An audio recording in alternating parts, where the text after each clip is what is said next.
bagaimana permusuhan Adam alaihi salatu wassalam dengan iblis laknatullah alaihi, sehingga Adam dan Hawa akhirnya Allah subhanahu wa ta'ala firmankan, kulnah bitu minha jami'ah, keluarlah kalian semua dari sorga ini. Maka ketika kemudian Allah subhanahu wa ta'ala menurunkan Adam, Hawa dan juga iblis, maka mulailah tampak permusuhan Adam alaihi salatu wassalam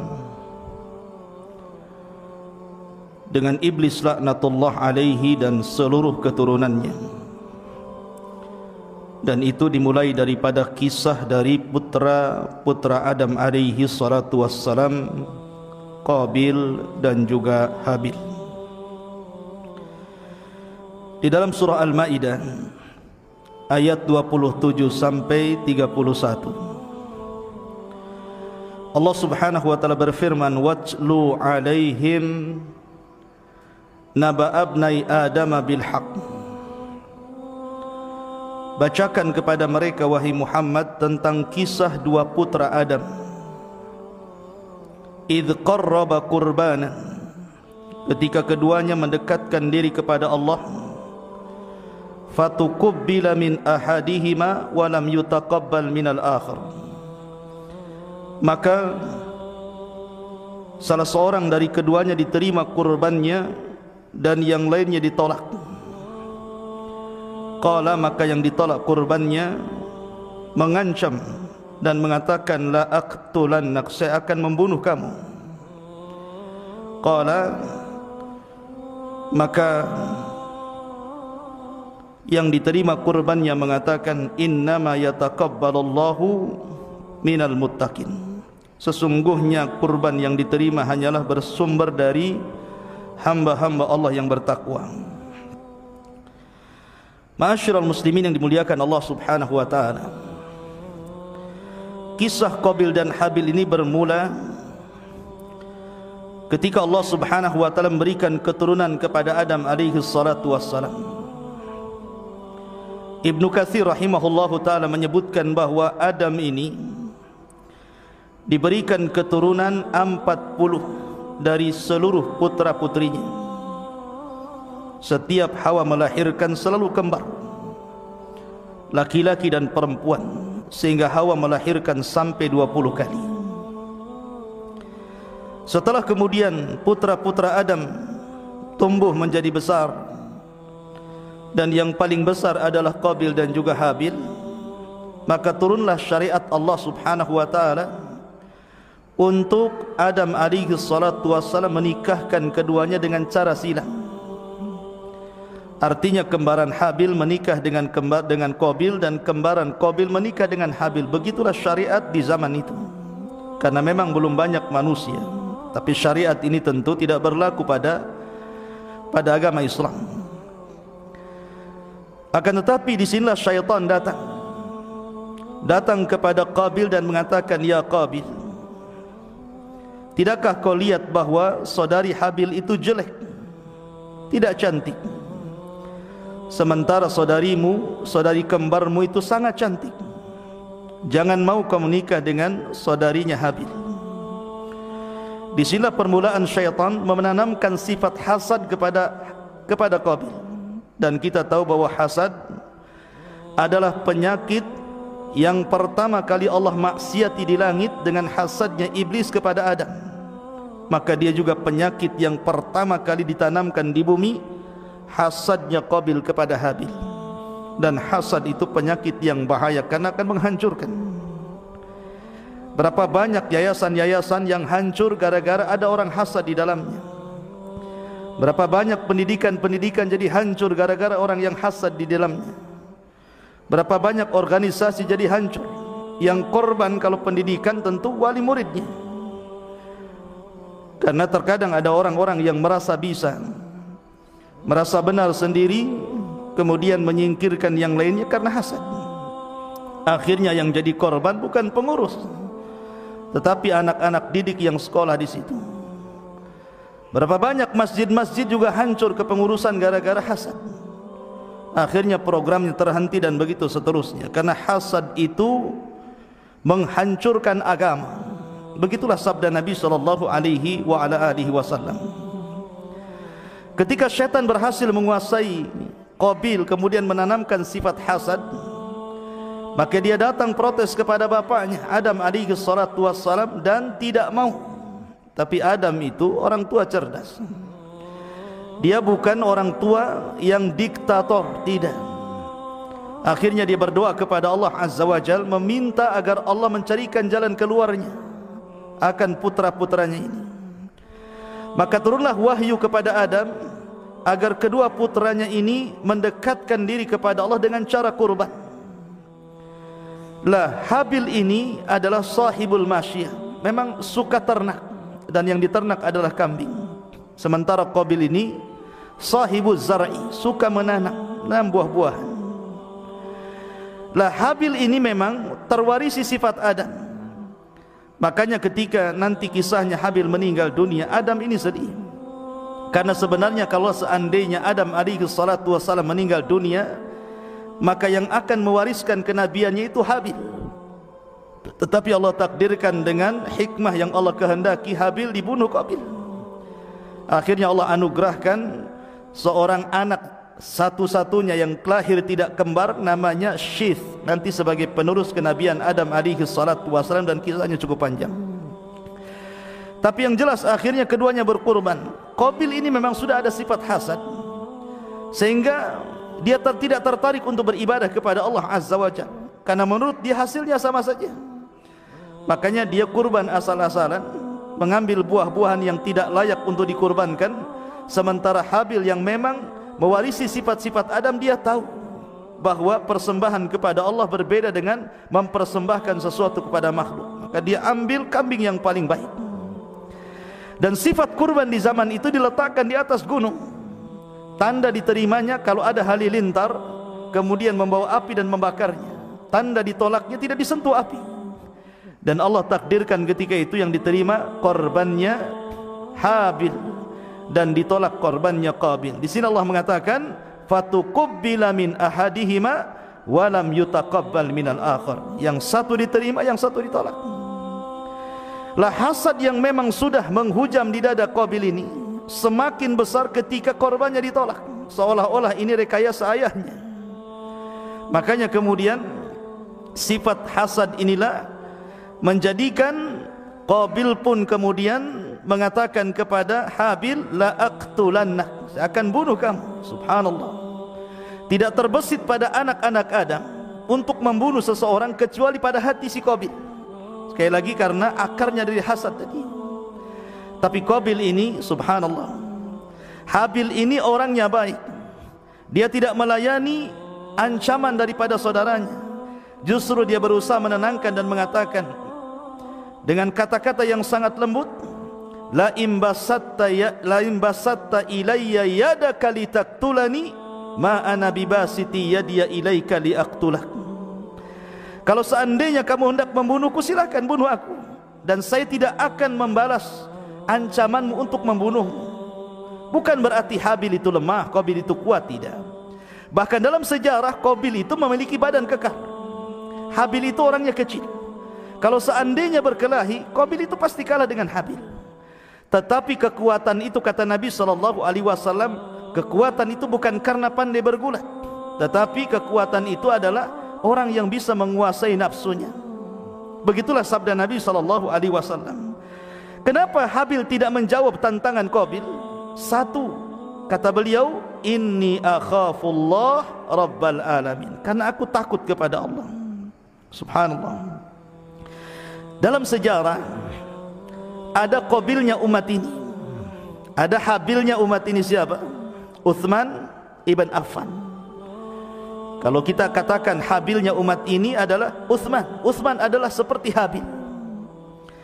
Ketika Nabi SAW membacakan ayat ini, ayat tentang kisah Qabil dan Habil di hadapan Uthman, maka Uthman menangis dan dia ingin seperti Habil.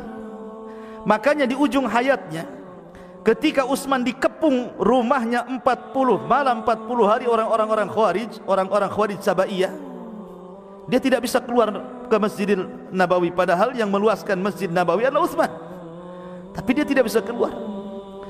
Ketika itu Hasan, Husain, Abu Hurairah, Abdullah bin Umar dan banyak para sahabat ketika itu menawarkan kekuatan, karena pasukan saat itu berada di Mekah. Ya, karena bertepatan dengan musim haji, jadi sebagian besar pasukan itu haji ke Mekah, sehingga Madinah kekosongan pasukan, sehingga orang-orang Khawarij itu memungkinkan untuk menyerang Madinah. Tetapi Utsman menolak bantuan daripada sahabat-sahabat senior, bahkan dari cucunya Rasulullah pun ditolak. Ini urusan saya dengan mereka. Ketika betul-betul kemudian rumah Utsman itu dikepung, maka terjadilah apa yang terjadi. Utsman pun dibunuh mazluman, dengan cara dizalimi, dengan cara sadis sekali. Sadis cara pembunuhan Utsman bin Affan radhiyallahu anhu. Dan Utsman tidak melawan. Utsman hanya mengatakan di akhir hayatnya sebelum meninggalnya, wa sayakfikahumullah, cukuplah Allah yang akan menyelesaikan mereka. Utsman tidak membalas apa yang mereka lakukan. Padahal kalau seandainya Utsman mau, dia bisa saja meminta pasukan untuk menyerbu orang-orang Khawarij. Tapi Utsman tidak, karena dia teringat sabda Nabi SAW ketika Utsman masuk ke dalam kebun, kemudian diizinkan oleh Rasulullah, kemudian Rasul mengatakan, ya Utsman, engkau akan masuk sorga, tetapi dengan musibah yang akan kau alami. Begitulah Nabi SAW memberi kabar gembira kepada Utsman bahwa dia akan meninggal karena sebuah musibah. Dan betul dia dibunuh orang Khawarij, dan dia tidak melawan. Makanya ulama mengatakan habilnya umat ini adalah Utsman bin Affan radhiyallahu an, karena dia meniru Rasulullah. Dalam Musnad Imam Ahmad, Rasul itu pernah tidur kailulah di bawah pohon. Datang orang Yahudi bawa pedang. Tiba-tiba kemudian mengacungkan pedang di leher Rasul dan mengatakan, man yamna'uka minni ya Muhammad, siapa yang bisa mencegah pedangku ini wahai Muhammad. Tapi Nabi SAW terbangun terperanjat, di depannya ada pedang. Dia hanya mengatakan, Allahu yamna'uk, Allah yang akan mencegahmu. Ketika dia mendengar kalimat Allah, bergetarlah orang Yahudi, disambarnya pedangnya oleh Rasulullah. Kemudian Rasul membalik pedang itu dan mengatakan, Al-an man yamna'uka minni ya Yahud, sekarang siapa yang bisa mencegah pedangku ini wahai Yahud. Yahudi akan mengatakan Allah, mustahil. Orang Yahudi hanya mengatakan, hilmuka ya Muhammad, kasih sayangmu yang akan mencegahnya. Maka Rasul memaafkan, kemudian membiarkan. Kalau Rasul ingin membunuh, bisa saja dibunuh. Tapi Nabi SAW mengajarkan tidak seperti itu. Siapapun yang berbuat zalim kepada kita, jangan dibalas dengan kezaliman yang sama. Apa alasannya? Di sini nanti alasannya. Kemudian Allah Subhanahu wa taala mengatakan, inni uridu an tabu'a bi itsmi wa itsmika fatakuna min ashabin nar wa dzalika jazaa'ul zalimin.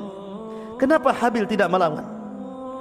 Habil hanya mengatakan, sesungguhnya aku hendak menggabungkan dosaku dan dosamu. Kalau kau bunuh aku, maka seluruh dosaku akan kuberikan kepadamu, dan engkau akan menjadi penduduk neraka, dan itulah balasan orang-orang zalim.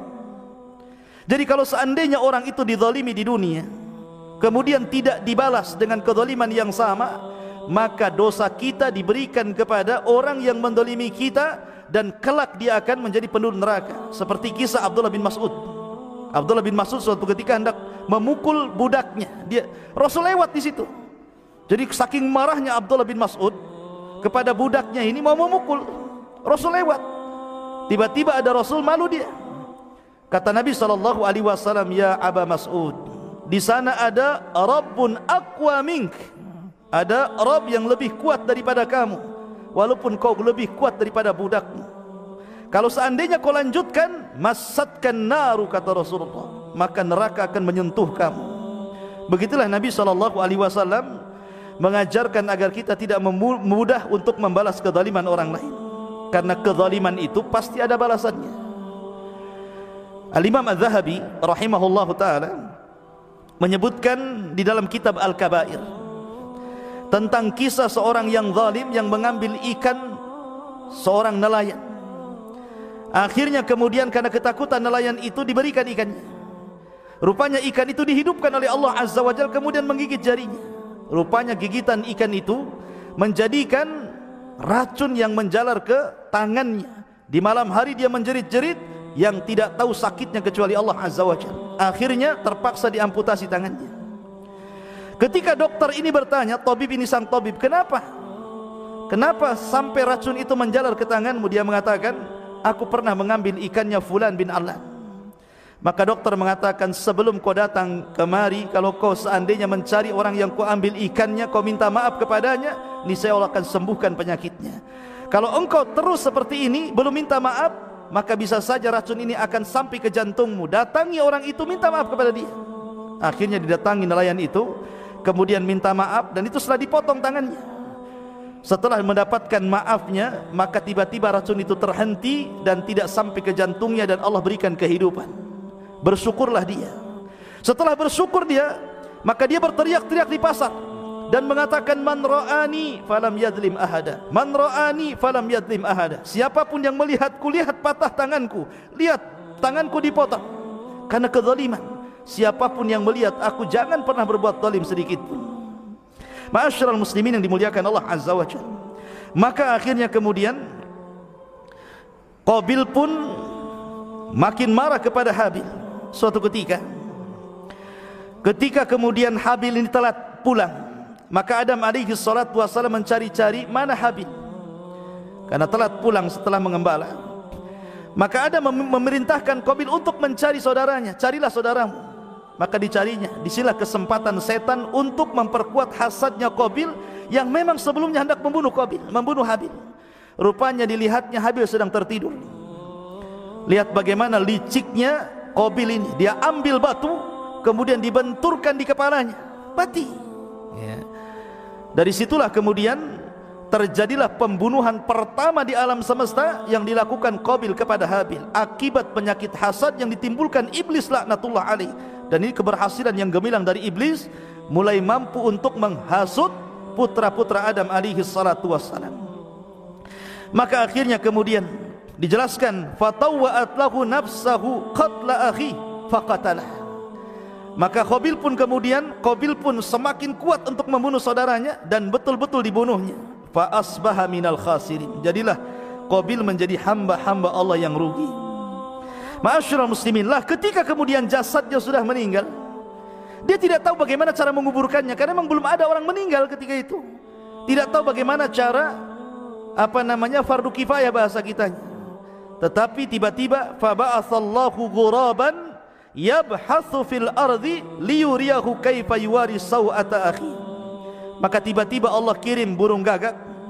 Burung gagak ini, ada dua burung gagak bertengkar. Kemudian yang satu gagak ini membunuh gagak yang lainnya. Akhirnya kemudian setelah mati saudara gagaknya ini, kemudian oleh paruh dan tangannya dikoreklah kemudian bumi itu dan dimasukkan saudaranya, dikuburkan. Dari situlah Qabil melihat bagaimana cara menguburkan manusia yang meninggal. Makanya di situ akhirnya dia mengatakan, qala ya wailata a'ajaztu an akuna mithla hadzal qurab fa uwariya sawata akhi fa asbaha minan nadhimin. Duhai celaka aku, kenapa aku lemah tidak seperti gagak itu? Coba kalau seandainya aku memiliki pengetahuan seperti gagak itu, sudah kukuburkan. Akhirnya kemudian dia pun termasuk orang-orang yang menyesal. Bukan karena tobat menyesal, tidak, hanya karena tidak tahu bagaimana memperlakukan jenazah. Maka setelah kemudian Qabil ini pulang dan tidak bersama Habil, tentu Adam alaihi salatu wassalam yang sudah mengetahui hasad Qabil kepada Habil sudah curiga tuh. Ketika betul-betul kemudian mengetahui bahwa Qabil ini membunuh Habil, maka sedihlah Adam alaihi salatu wassalam, menangis terus. Bahkan ibundanya Hawa alaihi salam juga sama. Lah ketika itu kemudian Qabil pun membawa saudarinya kemudian kabur dari atas perbukitan, kemudian mereka tinggal di lembah. Maka disinilah Allah subhanahu wa ta'ala pisahkan dua kelompok. Yang satu kelompok di atas al-haq, pengikut Adam alaihi salatu wassalam, dan satu kelompok pengikut Qabil yang merupakan antek daripada iblis, laknatullah, hidup di bawah, hidup di lembah. Ma'asyiral muslimin yang dimuliakan Allah azza wa jalla. Dari sinilah Nabi sallallahu alaihi wasallam mengingatkan kita dalam sebuah hadis Nabi sallallahu alaihi wasallam, la taqtulu nafsun zulman illa kana 'ala ibni adam al-awwal kiflun min damiha li'annahu kana awwal man sannal qatla, rawahul jamaah. Janganlah kalian membunuh jiwa dengan cara yang zalim, karena orang yang pertama kali membunuh adalah anak Adam yang pertama, Qabil. Maka seluruh dosa pembunuhan setelahnya sampai kiamat akan ditanggung oleh Qabil. Disinilah Rasul sallallahu alaihi wasallam bersabda, man sanna sunnatan sayyi'atan falahu wizruha wa wizru man amila ba'dahu la yanqusu min auzarihim syai'a. Barang siapa yang mencontohkan contoh yang buruk diikuti orang, maka dia akan mendapatkan dosa dan dosa orang yang mengikutinya tanpa mengurangi dosa mereka sedikit pun, dan inilah contoh yang tidak baik. Oleh karena itulah maka kisah ini mengajarkan kepada kita bahwa syaitan berhasil menguasai permusuhan ini. Tetapi ingat bahwa setan itu juga kaidahum dhaifah, tipu dayanya lemah. Bisa kita lawan dengan iman, bisa kita lawan dengan takwa, bisa kita lawan dengan ibadah. Bahkan sekuat-kuatnya setan bisa kalah dengan membaca basmalah. Dalam sebuah hadis, barang siapa yang menutup pintu membaca basmalah, maka setan tidak mungkin membukanya. Ma'asyiral muslimin yang dimuliakan Allah Azza wa Jalla, inilah kisah singkat daripada Qabil dan Habil. Subhanakallah bihamdika, asyhadu an la ilaha illa anta, astaghfiruka wa atubu ilaik. Allah ta'ala alam. Assalamualaikum warahmatullahi wabarakatuh. Oh